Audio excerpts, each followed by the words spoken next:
Hello, and welcome to Becoming Me, Discovering You, the podcast where we dive deep into the transformative journey of self discovery and healing.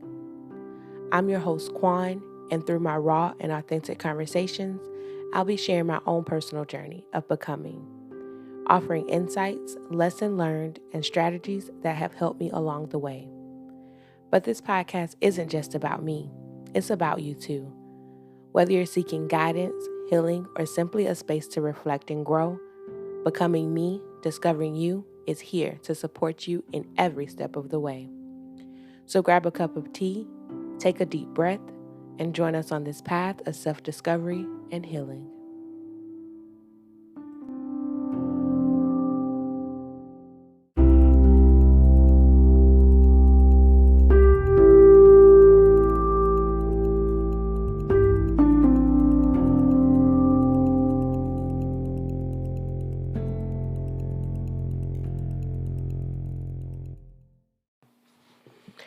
What's up, everyone, and welcome to Becoming Me, Discovering You. I'm your host, Quan, and I would like to thank you for joining me today. Now, before we do get into today's episode, I would like to start with a quote that I felt was very hard to accept, but very true about self-discovery.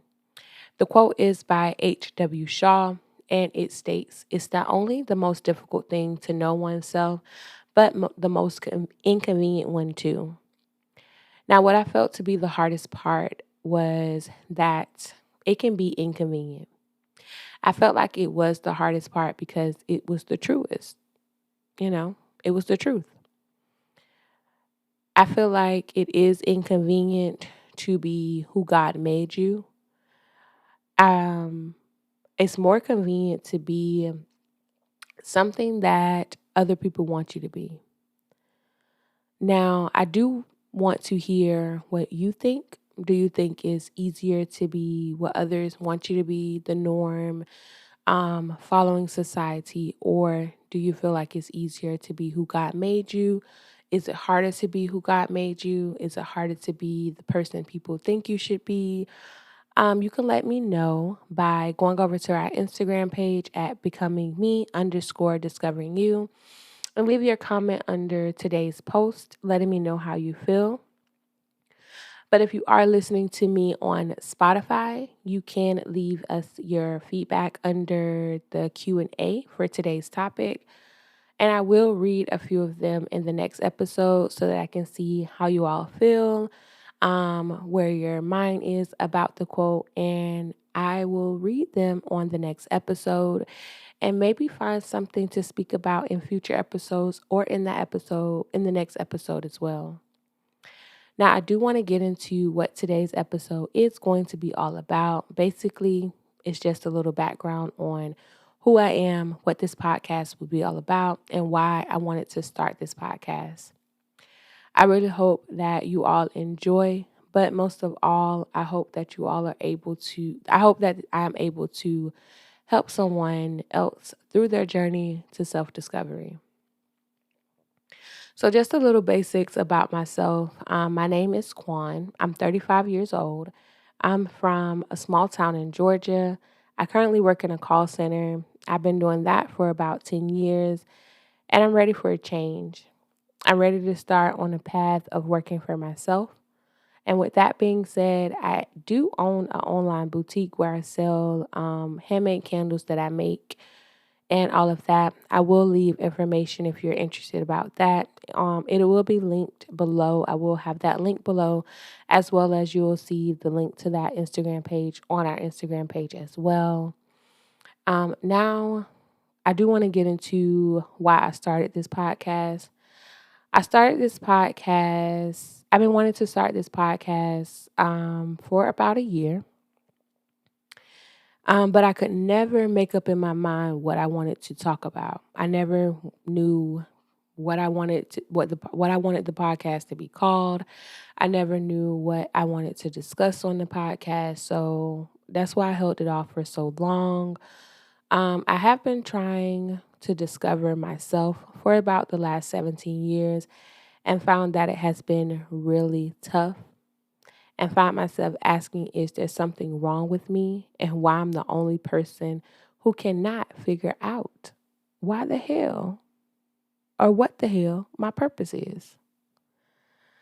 So, that was a big reason of why I wanted to start this podcast because I know I'm not the only person that feels that way or is on the journey of self discovery. So I felt like people that are trying to figure out their purpose, I feel like we need some companions. So I wanted to be your journey companion with my podcast, and if that does help, I'm very glad to help. That's my biggest thing is being able to help someone um, ease their mind, let them know that you're not alone on this journey. We're going to get through this journey and we're going to make the best out of this damn journey. It's going to be long. We're going to have to lace up our walking shoes, running shoes, but we're going to get there. So I decided to figure out what I really like to do and what I do best. And I guess you can say that's when I transitioned to true self discovery. But it has, again, been a long and draining process just to get to the starting line. Now, if you're wondering, because I sure as hell am, why did I start? Why did I decide to share my journey with the entire world? I still have no clue. When I figure it out, I'll let y'all know. But no, I decided because again, I wanted to be able to help somebody. I wanted because if I felt like I was going through my self discovery journey alone, imagine how many other people feel that way. If you're listening and you feel that way, again, I'm here. We finna lace up these shoes together. We finna go through it. I'm gonna give y'all a little bit of stories of different times of when I truly felt lost, when I felt like it was the end. There was no other purpose for me or anything like that.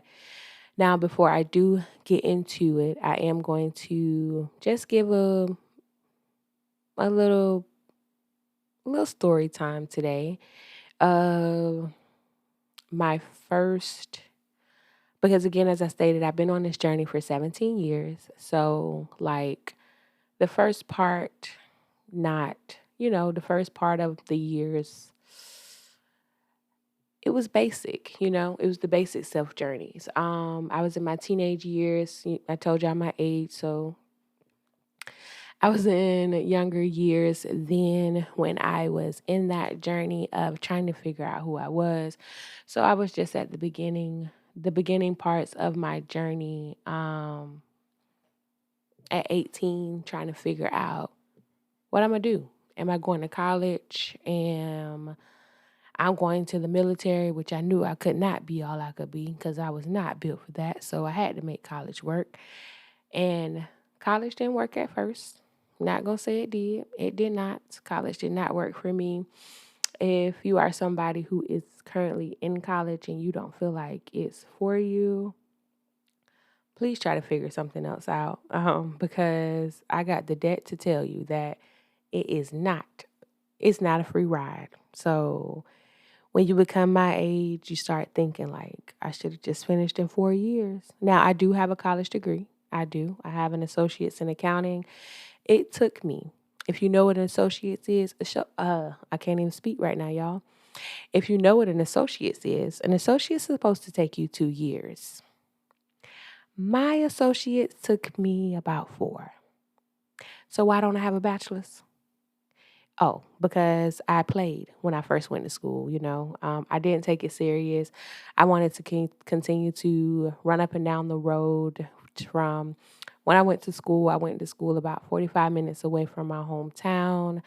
I am going to get into some stories about my hometown, but first, my college was like 45 minutes away from my hometown. My current boyfriend at the time, which was my high school sweetheart, we all had some of them. But anyways, he was still living in the hometown. He really didn't have the same plans that I had, let's just say that. And because he didn't have the same plans that I had, so why the hell I'm going to school? Let's do what he doing. Not the best idea. So I was still running back and forth home. And I decided to drop out, you know. After about a year, at the first school, I went to Valdosta State, if you know where that is. It's another small town in Georgia. I went there for about maybe a year, not even a full year. But anyways, I went there for a couple months. We're gonna call it months, not years. Couple months. Went there, and I felt like, oh, that's not for me. I'm not gonna do that. But in my mind, I really wanted to go to school. I really felt like I needed to be something else. I felt like school. I did just say I felt like, oh, school wasn't for me. That was a lie. I felt like school was for me. I just felt like school wasn't for me because it wasn't for the person that I loved. I'm going to say that again. I felt like school wasn't for me because it wasn't for the person that I love, which is not the best idea. So long story short, I stopped going to school, went back home to my hometown. Now my mama ain't that type of mama where you be like, oh, I'm not going to school. And she's going to say, oh, you can come home. Hell no. You can't come home. You can figure it the hell out at this point. If you want to be grown, be grown. I shouldn't have been grown. I should have been 18, a teenager, living my best college life, figuring out what was going on in the college campus, not giving a damn what was going on in my hometown because there was nothing for me in my hometown, but I just wanted it to be my home, and it's not. So I dropped out of school. Then, in about a year again, as I stated, of being there, I dropped out of school. When I dropped out of school at that point, I sat out. Again, as I stated, my mom was not the person that was going to help me. So I figured out, well, if she's not going to help me when I'm not in school, I think I should go back. So I went back to school. I stayed in school again, went back to the same school, stayed in school for about 6 months. And when I dropped out again. After those 6 months, I dropped out because my great grandmother died, and she was somebody that was, oh my goodness, y'all. She was my whole heart. Her husband, she had a daughter and a son, but her husband, and her daughter were my heart. They spoiled me rotten. So I absolutely loved them. She died, and I dropped out of school because that's when I can say I first really started becoming depressed. Um, no, I take that back. It's not when I first became depressed, but well, no, yeah, I would say that was when I first became depressed, and I knew something was wrong. I knew I shouldn't feel the way I felt. I felt like I didn't want to keep going. I felt like it was the end of the world because why would God take her? And He know I needed her. He know I needed that piece of my life. Sorry. I needed that piece of my life in my life, and He just took it. So I felt like it was over. Like if He can take her, He can take anybody. So that's when I really acknowledged like death.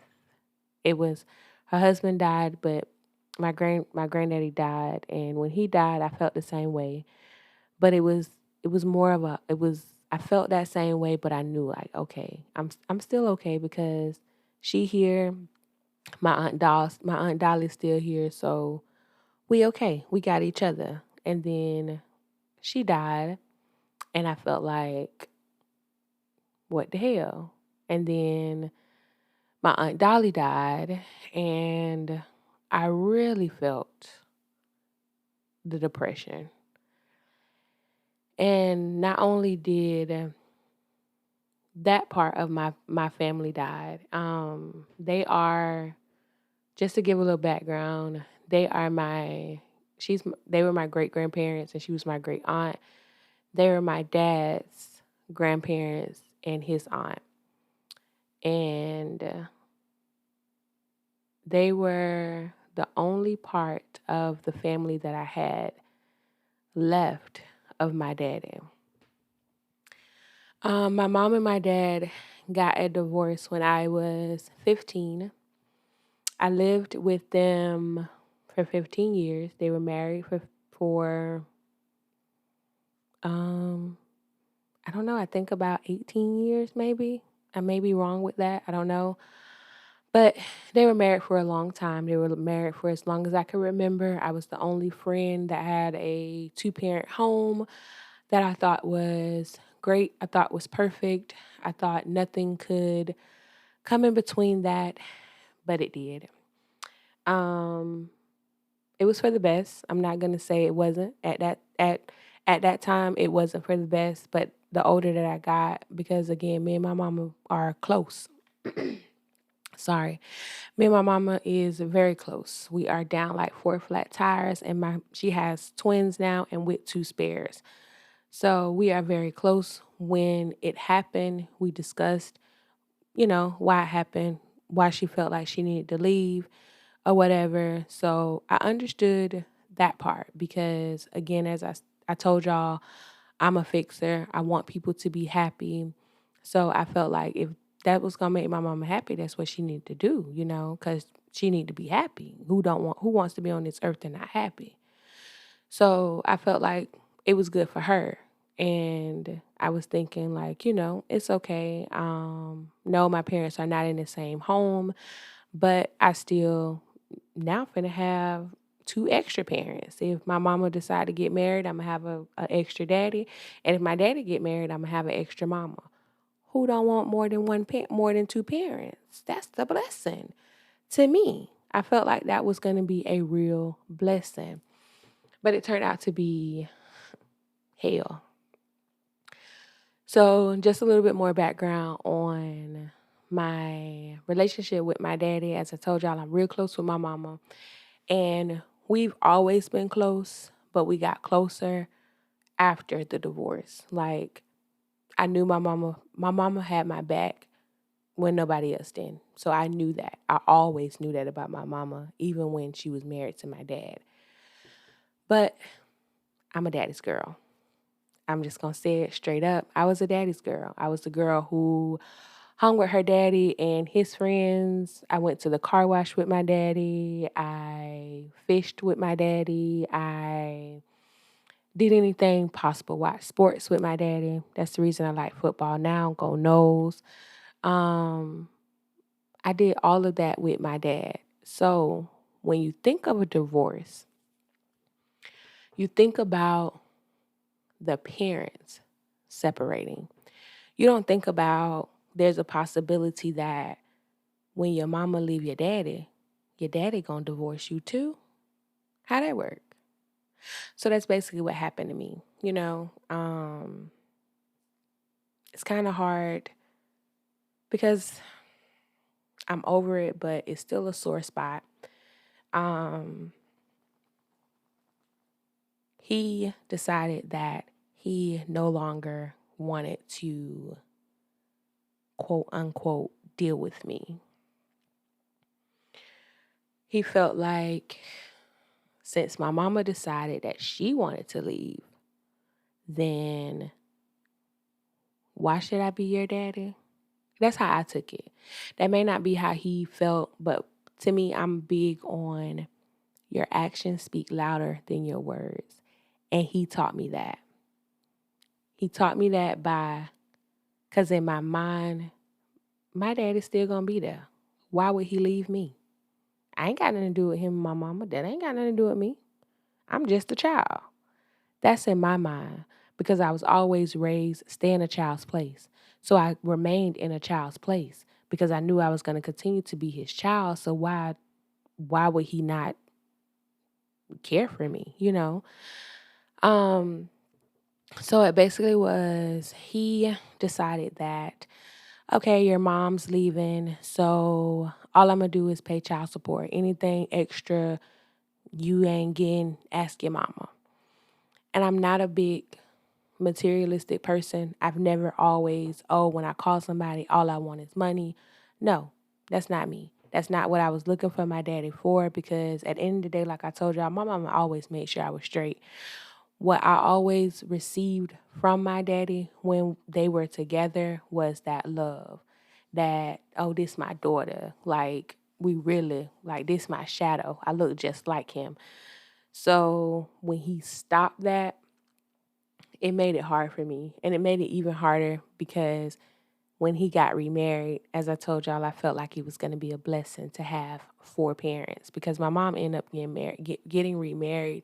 He ended up getting remarried too. Now, my stepdaddy, he the best man alive. I'm going to talk about him too after my dad.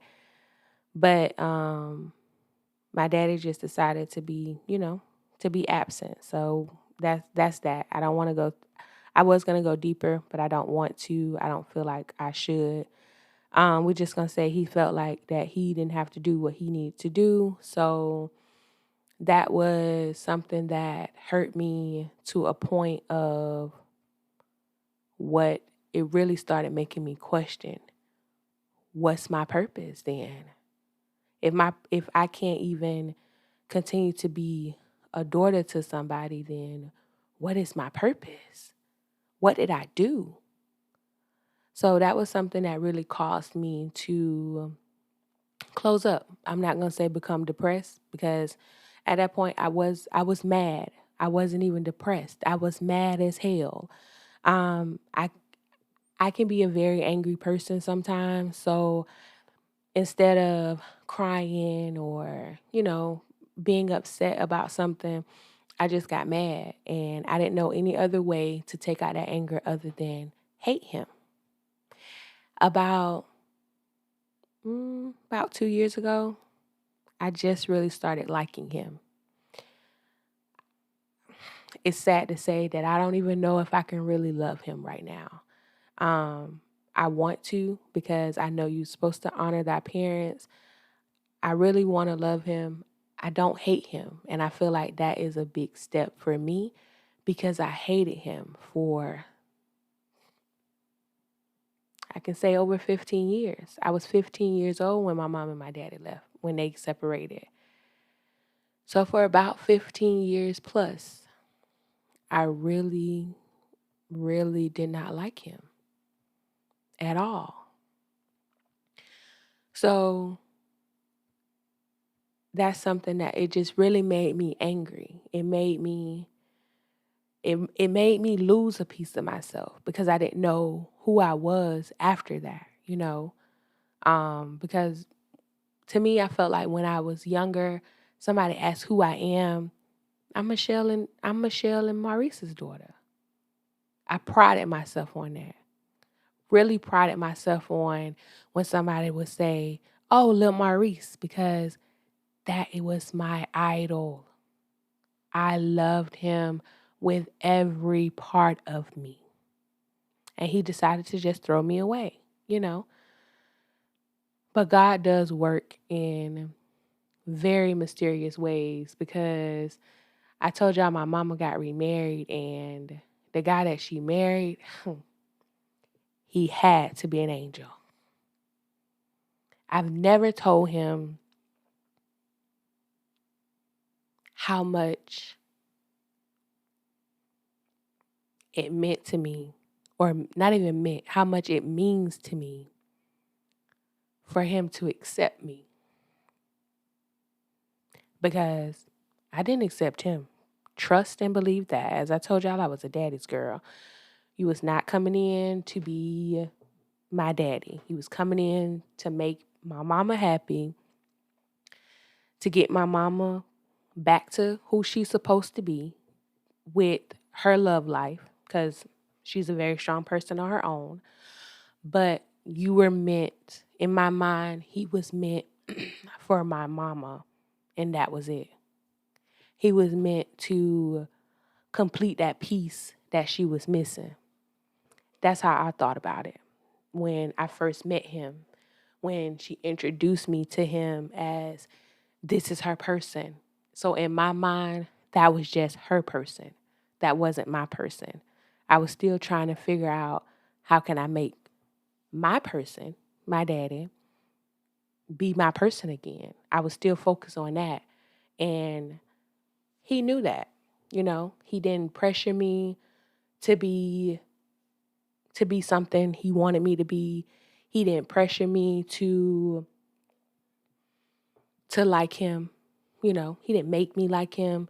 He didn't try to buy me. He didn't do none of that. He did not do any of that. He patiently waited for me to accept him. And what's so crazy, y'all, is I'll tell my daddy today, Greg is my daddy. And that's me telling the man that helped make me that. Greg is my daddy. He stepped in when I needed a daddy the most. He's a call away. If you think about it, Dad, to me, I think about when I think about a dad that I would want for my future kids is somebody that my children can depend on, not just financially, but emotionally as well. Somebody that they can depend on. Somebody that is going to give it to them uncut and dry, because that is what I like, uncut and dry. And that's my daddy. And he is every bit of that. He is amazing. Like, again, he has to be an angel. And it's sad that I never took the time to really thank him. So I do want to take just a little moment. I don't know if he will listen. I don't know. But I do want to say thank you, Gregory. You are the best. You don't know that you not only filled a void in my mama, but you filled a void in me.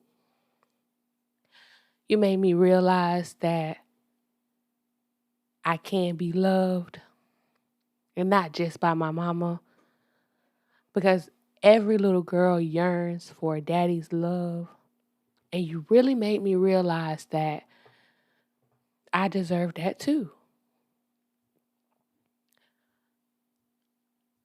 With my watching you, if you do have a stepmom or a stepdad or something like that, and they have kids with your parent, your biological parent, some people can see, oh, he loved my half sibling more than he loves me. He shows me a different type of love. I can tell he loves me, but it's different. It's not like that in my household. My mama and daddy has a set of twins. Love them to death. They have a set of twins, and the same exact love he shows to them, he shows to me. And I really, really appreciate that. And I just want to say thank you. I felt like that deserved more light than what my biological daddy did to me or how he made me feel. I felt like my stepdad or my dad deserved more light of gratitude, more thank you for what he actually did for me. It took a lot. It takes a lot to accept somebody, especially somebody like me that got a lot of attitude, because I got a lot. I got a lot of attitude and can be pretty feisty and make you not like me. Like I know he wanted to wring my neck some days. And he probably told my mama we should choke that hoe. But it's okay, because I still love him too. But yeah, I really wanted to take the time. I really got off a little bit off topic. But my mom and my biological dad's divorce was a spiral. It started spiraling a little bit from there. Um, Now the next thing and these things that I'm saying are almost in chronological order. Almost. So the first one was the divorce. That started sending me in a downhill spiral. And I can say, again, it wasn't so much of a depressed spiral. It was with the divorce, it was more of an angry spiral. It was more of, I want to get back at somebody type of spiral. Like, I'm going to show him. like I hate him type of thing. It put me in that mode. It put me in an angry mode. Now, the next thing that happened that took me, this is what took me to more of depression, more of being within myself, not being as open, not wanting to be as free as I used to be. I was raped. I do want to give a warning to anybody if me speaking on my experience triggers you in any moment. I do ask that you can skip this part. But I was raped when I want to say 16. Yeah, I was like 16-ish. Um, and the hardest part is I was raped by a family member. It was crazy. It was just a crazy experience. And honestly, before it happened, um, I know people who've been through the situation. I know them personally, I know how it affected them. I know I know the effects that it can have on people and that's just by experience of me watching other people go through that experience. But honestly, y'all, I never thought it would be me. I always thought I was smarter than that, like nobody could ever take advantage of me. That's how I thought. But I was wrong, like really wrong. And what's crazy is the person that took advantage of me was somebody that I really trusted with my life. I felt like this person would jump in front of a bullet for me because we were family. And not just, I'm not the person if my mom would be like, oh, that's your cousin, I'm going to look at her and say, that's your cousin because I don't claim everybody. He was somebody that was around constantly. We grew up together.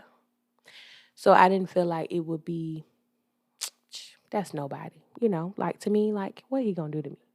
We might argue, we might have a fight, but it's like family love type of thing. So anyways, it was somebody that I really trusted. And that experience killed me. Not just depressed me, it killed me. It killed every piece of me. I had nothing left to give at 16. At 16 is when I learned the answer of, I'm good. That was my answer. I learned I learned to use that as a mask of how I really felt because I wasn't good. I was no longer good after that. I pretended through the therapy that I went through just so I can get done. I didn't want to talk about it because, again, it was not supposed to happen to me. I was too smart for that. But realize I was not. So because I realized at that point that I was not smart enough to beat that or to see it happening or to know it was going to happen, I decided to shut down. And I felt like that was easier. And it really is easier because I don't have to deal with it. I don't have to say out loud that my cousin raped me. He took me to a dark parking lot, jumped over from the driver's seat to the passenger seat, and raped me. That is so disgusting, degrading. I just felt like trash. Now, the feeling of trash or feeling like trash, it kind of went away. Not really, but kind of. I kind of made it not feel like trash by fuck it. If he can take it, anybody can have it. So it wasn't trash any longer because I was deciding to give it away. Nobody didn't have to take it, none of that. I just decided to give it away. And I made that decision just because of him. And I regret it because who deserves that much power over you? I realize that now, after about a year ago going to therapy, I realized that now. But when I realized it isn't it too late? That was just a year ago that I realized that. So when I realized that, now I got to figure out how can I make myself accept what I did to cover up the pain that I really was feeling. So now I feel even worse now. So I've been going through those processes of trying to figure out how to make myself not feel as guilty because I didn't have the correct tools to fix myself. And as I said, yeah, I did go to therapy after it happened. But at that point, I feel like therapy is something that it's just like God. If you're not ready to accept it, it's not going to work. You can say all day, I believe in you, Father. You can believe in him. But if you're not allowing him to take his will and have his way with you, you just know you heard the stories of what God can do. Just you've heard the stories of how therapy can help you. But until you're ready to accept what the therapist is saying to you to help you, you're just a body in a seat. Now, I said I went to therapy about a year ago um, to get help. And I decided to go ahead and get help because I was lost. Like, I didn't know what to do. I was getting up every day. I was going to work. And going to work, it disconnects my mind from my reality. I can go to work and do my job for these 8 hours, and I can almost be a whole nother person because I can pretend like I'm happy. I can pretend like I'm having a good day. I was being so fake with myself. And after a while, when we'll call it my virtual reality, started to have problems or have issues, then I couldn't disconnect anymore because now my happy place is just as bad as my reality. So now everything started to come together. It started to clash. And I was like, I just can't take it. And I have a history of, again, I'm going to give a trigger warning. If you have dealt with suicide or suicidal, I do suggest that you do get help.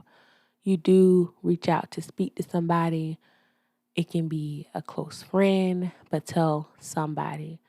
Let somebody know what your thoughts are because those are not good thoughts. But I do have I did not do, I did deal with suicidal. I've attempted twice. And at that point, when I knew I needed to try something different, is because suicide at that time was the only way out. And I felt like I didn't want to go back there. I didn't want to do that. So I decided to be an adult and to go get help. Now, my first session, as I said, if you're not ready for therapy, you're just a body in a chair. My first session, I was honestly just a body in a chair. I talked about little stuff. I talked about the divorce that my parents went through, how that made me feel. I talked about that, let that go. Because at that point, I had I had already replaced my daddy. So in my mind, I had already fixed that issue right there. So I replaced him. And that's what I told her basically, like, it was bothering me. This is some things that I was going through, but I fixed it because I replaced him with my stepdaddy. So that's my daddy. I don't have a daddy. My biological daddy is just a sperm donor. So that's basically where I was with that. But then she really told me that is not how you are supposed to be dealing with it. And I was like, why? It's easier. It's better than telling him how I feel because I tried that. He don't give a damn. He didn't listen. So after she really started giving me tools of how to deal with it, I don't have to address it to him. It's not his problem. Just like they say, forgiveness is not for the person, it's for you. That's where that came at right there. Cause girl, I ain't have to forgive my daddy for him. Cause he was living his best life. Him and his wife was doing it. They doing their damn thing. And I'm over here suffering. I'm over here mad about something that happened damn near 15, 16 years ago. So why? He's not mad, so you should let that go. So she started giving me ways of how to let things go, do more journaling, and I do like to write. I call it, I didn't know it was called anxiety writing, but I do write. I write out stuff. I try to write out motivational quotes and stuff to myself. Before it wasn't so motivational. It just was whatever thought came in my mind, that's what I would write down. But now I try to make it when I do feel like I just need to get thoughts out. I try to make them into positive thoughts and not negative thoughts. If I'm having negative thoughts, I'm gonna write down, "You got this, chick. You're great." Stuff like that, just to get out of that negative space.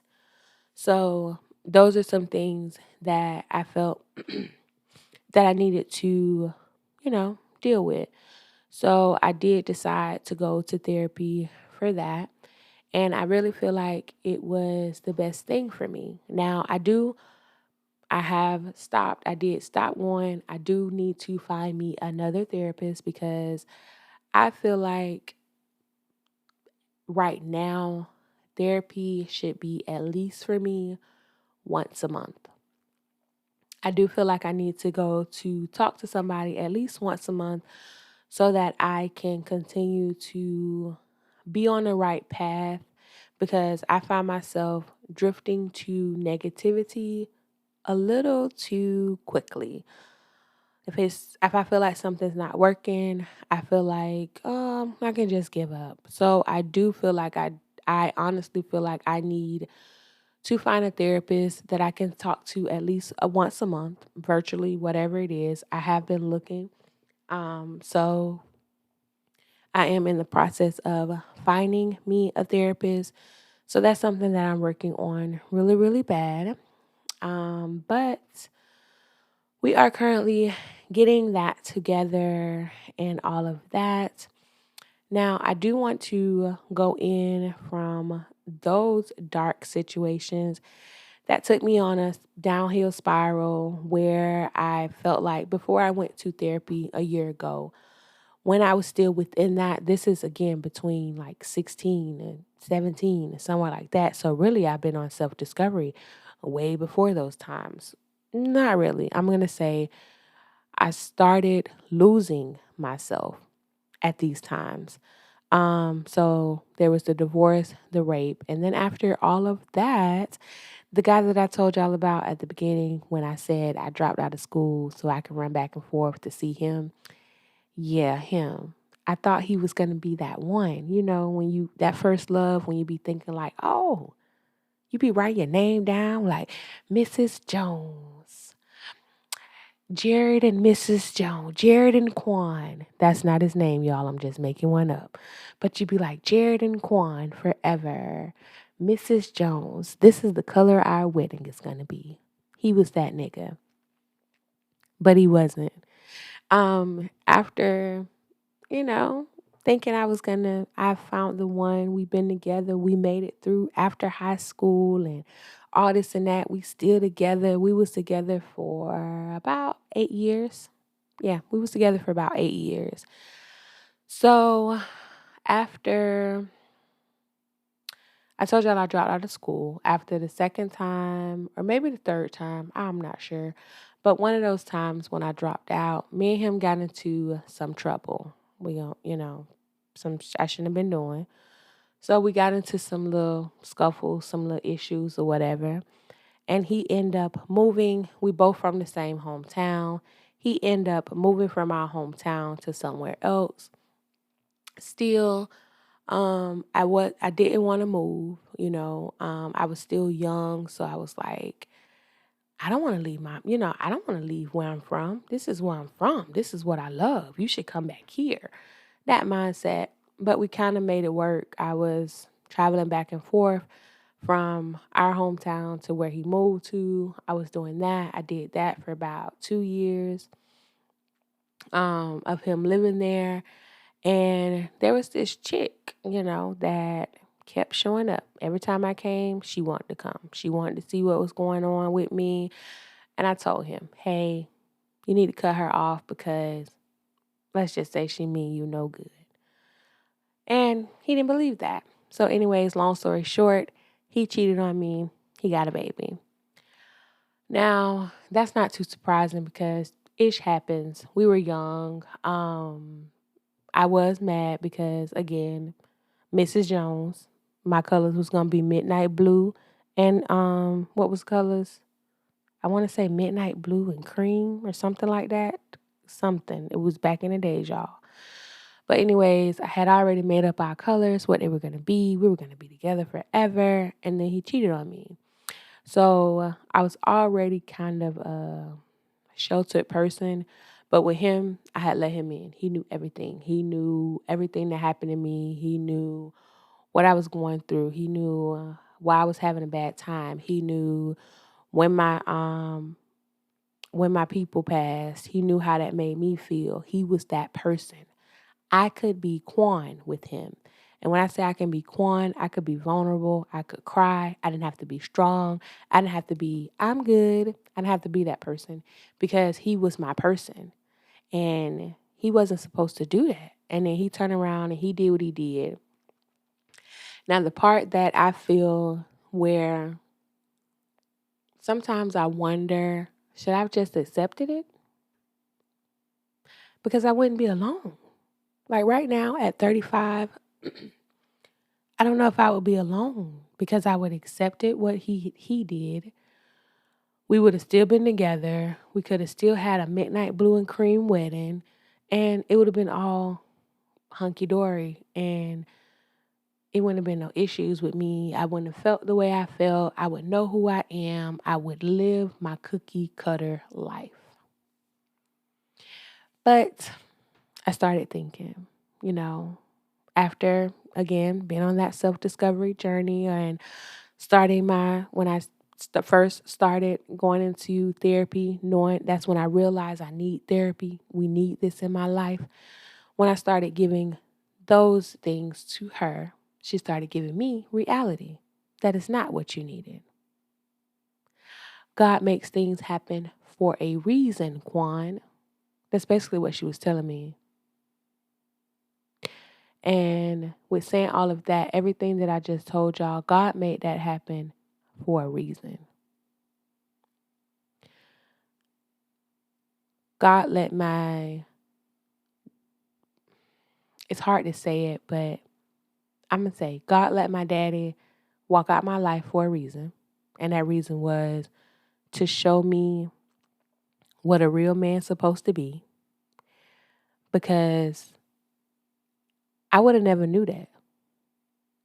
The nigga that had the baby on me, he was more like my biological daddy than my stepdaddy. So God let that happen with my daddy so I can know what a real man's supposed to do, how a real man's supposed to take care of his family, how a real man's supposed to treat his kids. That was the reason for the divorce. The reason for the rape was to let me know you ain't safe. God let that happen to me because I needed to know that I'm not invincible. That's what I took from it. It took a piece of me. It did. Because if something like that happens to you, it's going to take a piece of you. And I'm going to say the piece that it took, it was a piece that I didn't need because God allowed it to happen. So apparently the piece that I lost, I didn't need it. God allowed that nigga to have a baby on me because I was letting him hinder everything God had planned for me. If I would have stayed with him, I would have never got my 4-year associates. It took me 4 years. That's why I say that. I would have never got my 4-year associates. I would have never moved from my hometown because he was the reason that I decided to move from my hometown. Again, as I said, he went to Atlanta. I went to go visit him. We weren't together at this time. We were still messing around with each other, trying to be friends with each other. That's why I said, what if I would have never left? Because we were still kind of sort of playing with each other. We was kind of sort of teeter-tottering on if we was going to be together. We was doing that. We were playing with something that we shouldn't even been doing because that was not in God's plan. So anyways, I went him to see him. Go make a long story short, I went to go see him. He did some foul mess to me. I ended up going back home to our hometown. I went back home to our hometown. And the more I let it resonate what he did to me, the angrier I got. As I stated to y'all, I used to be an angry person. So I never really got sad. I always got angry. So I always wanted to do something. I always wanted to physically make you feel the pain that I felt internally. I just felt like that is what my purpose was when somebody hurt me. So I purposely got to make you feel on the outside how I feel on the inside because I don't know how to make you feel how I feel on the inside because I don't know what hurts you. So that's where my anger come from, and that's how I dealt with my anger at that time. So it was to the point where I was just so angry. So, and I'm going to end it with this story for y'all because I want to show y'all how good God is and when you think, let me see. I'm going to show y'all how good God is, and I'm going to show y'all with this story how when you think you don't need him, he going to turn it around and show you, baby, yes, you do. You can't do nothing without me. So anyways, he did what he did to me, and it hurt me to the point of there was no return. I just wanted to hurt him. I wanted to either hurt him or I wanted to hurt myself because, again, not only am I write anxiety, I do have problems with pain. Like I was a cutter at one point. I'm telling y'all all my business, so I hope y'all enjoying this ride, but I feel like this is what I'm supposed to do. Like God is putting on my heart to tell y'all these things, and that's what I'm doing. But anyways, he made me to the point of I didn't know what to do. I had no point of return. Nothing I did physically to myself would make me feel better like it usually would, quote unquote. So I didn't know what else to do. So I called the one person that I know that's going to get me right, my mama. So I called my mama and I told her, hey, Mom, I'm crying, not just talking like I'm talking to y'all. I'm boo-hooing, crying. She can't understand the word I'm saying. She's telling me I got to stop crying so she can understand it. So I'm trying to get myself together, and I'm basically tell her, Ma, I am done. I don't know what to do. I promise you I have hit rock bottom. I don't see no other way up. I've been praying, but I was praying for stuff. I was praying a prayer that God would not answer because it wasn't for me. He answered it and he showed me that it wasn't for me, but I'm going to continue to pray for it because I just want it to work. God, you got to make it work. You got to make it work. So I'm telling my mama this, that the prayer just not working. I just need you to pray for me. So she prayed for me. She did her motherly duties. She prayed for me. And after she prayed for me, the only thing I could think is, I got to move. I can't stay here. There's nothing else in this town for me. And I made a decision to uproot myself. I didn't have anything, so it wasn't like I was leaving anything. I decided to uproot myself and move to Florida. So I moved to Florida with my mama after my big cry and prayers and having no idea of what I was going to do. I never wanted to move to Florida. This is what I'm telling myself the whole time. Like, I didn't want to move to Florida. This can't be for me. I'm only going to come for a little while and then I'm going to figure it out. And it's going to be this, it's going to be that. I had so many plans of how it was going to work. But as I said, you show God your plans, he laughs at you because he got a bigger plan than what I ever thought. And I've been in Florida now for 5 years, and I think it was the best decision I've ever made. I'm not going to say that it's been easy. It hasn't. I still had some struggles, but it was nowhere near the pain, the depression that I was feeling when I was back in my hometown. When I came here to Florida, that's really when I decided to say, you know what, girl? We need to figure out what my purpose is. I really wanted to know at that point what was my purpose. It hasn't been easy. Not going to say I still know because I don't know what my purpose is. At this point, sometimes I feel like I'm just picking this stuff up and throwing it on the wall to see if it sticks. But I'm trying something. I'm not allowing the disappointments or I'm not allowing the stuff that doesn't stick on the wall to overcome me, to overpower me. I'm not allowing the enemy to tell me that, why are you doing that, girl? That ain't for you. Because I used to listen to that. Oh, that I might as well just be normal. God ain't got too many purposes for me. This got to be what I got to be, like an everyday person. And an everyday person is not an everyday person because that everyday person has figured out their purpose. If they have, I'm comparing myself to somebody that I don't even know if that person has a purpose. Not if they have a purpose. I don't even know if that person has figured out their purpose. But I'm saying I'm like an everyday person. I'm not like an everyday nothing because I don't even know what my purpose is. I don't even know what God has planned for me. And I don't know this because I'm not listening.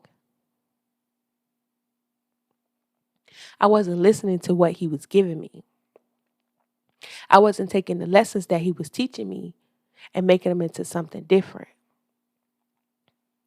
So I decided that I was going to take that time and do something.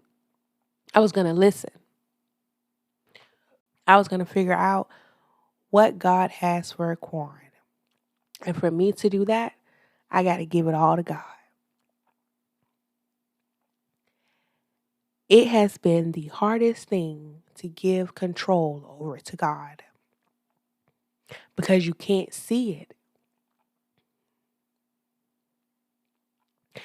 And when I said that just now, when I was like, but you can't see it, but I can't see God either. But I believe,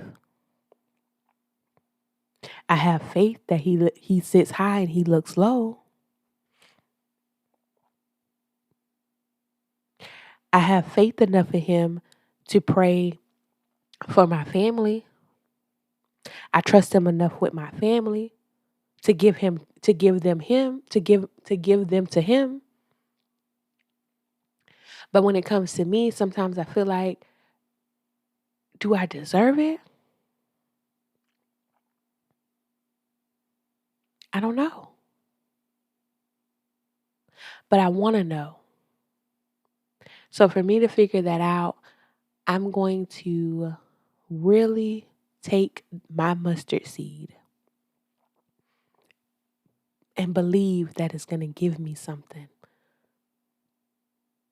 bigger than I can ever imagine. My plans that I have, it is a joke to him because he knows that he has something much bigger planned out. And I hope that how do I want to say this? I know he has something planned out much bigger, and I hope I can step out of my own way to accept it. Now, I do want to go ahead and end the episode with a prayer and some encouraging words for you all.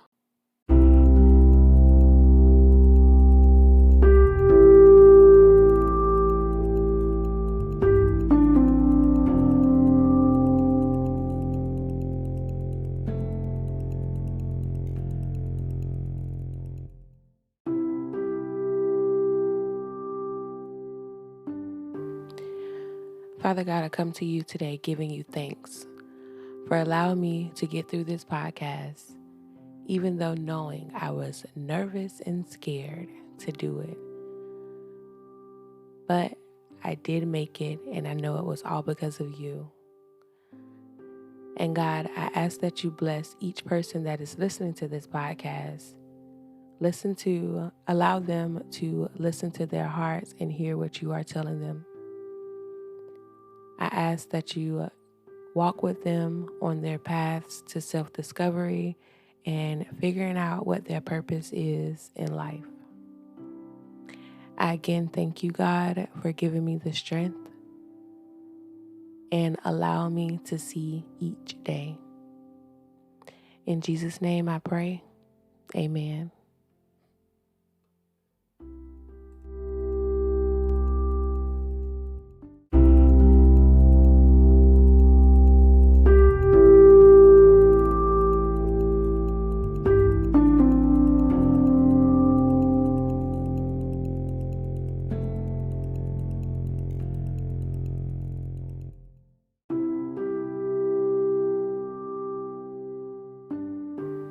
I would like to thank you all for taking time out of your day to listen to today's episode.